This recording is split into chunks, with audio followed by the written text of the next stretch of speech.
What does environmental justice look like in Pomona? It looks like safe streets, cool roofs, community farms, and so much more.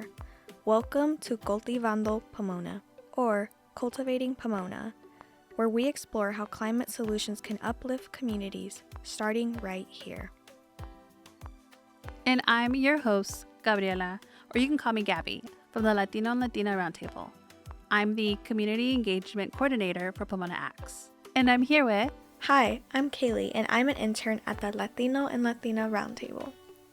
Hi, I'm Atzel, and I'm also an intern at the Latino-Latina Roundtable. Our mission for Cultivando Pomona is to amplify Pomona's voice, to share local climate solutions, build equity, and inspire action for a just, resilient future. Why name our podcast Cultivando Pomona? Cultivando Pomona means nurturing and growing the city. It represents developing the community, environment, culture, and opportunities. Suggest actively working to help Pomona and its people thrive. Like tending a garden, it implies care, attention, and fostering positive growth. Together with our amazing team and community partners, we're bringing you stories, updates, and real talk about climate, community, and change, all through the work of local projects we're excited to share about. TCC projects are community-driven, meaning residents help shape priorities. The goal is to address climate change while advancing equity, resilience, and local prosperity.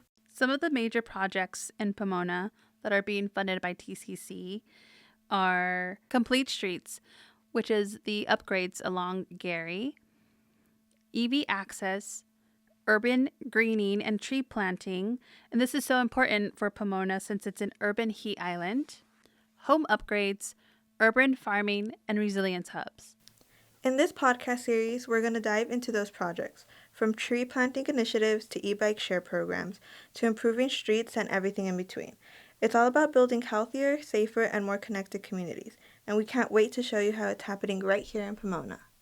Grounded in the principles of collaboration, equity, and transparent decision-making, each episode explores how we're enhancing public health, creating shared prosperity, and building a strong sense of community identity, all while ensuring our efforts align with the project goals and the needs of the people we serve.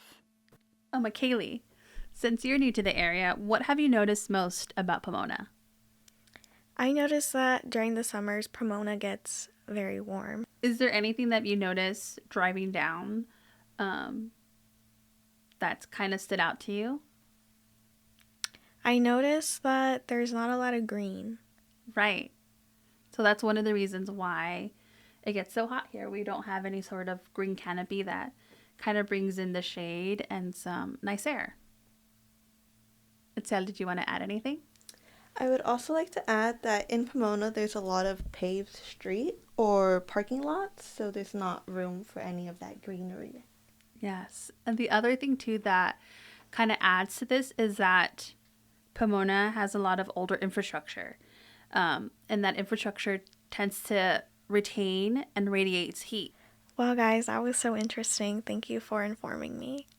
And I hope the listeners out there can understand more why Pomona is an urban heat island. So frontline communities are neighborhoods that are most directly and disproportionately affected by the impacts of climate change and environmental harm. These often include low-income communities, communities of color, indigenous peoples, and others who face greater exposure to pollution, extreme heat, flooding, and other climate-related challenges, while typically having fewer resources to recover or adapt. Another correlation to frontline communities is redlining. Do you guys know what redlining is?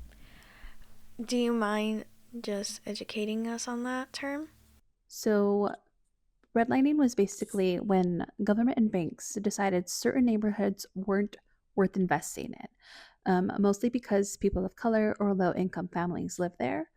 So these areas didn't get the same resources, and these communities are typically along freeways, have more exposure to gas emissions, either by factories or even dump sites. So that's why today we call a lot of those places frontline communities.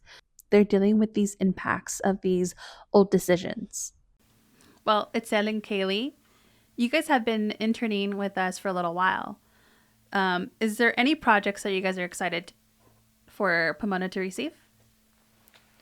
Well, something that caught my attention was tree planting. I just think that tree planting in Pomona is beneficial towards the residents by not only beautifying the area, but also providing cool spaces for the residents.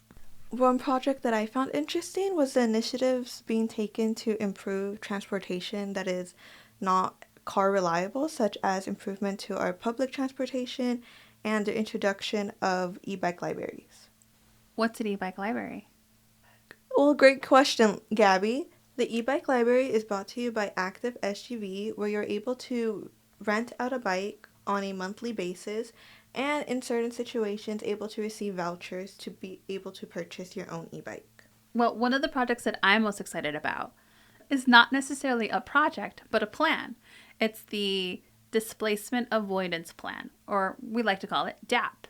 The reason I'm excited about this plan is because we're not only empowering tenants on their tenant rights and that their rent doesn't go up, preventing gentrification.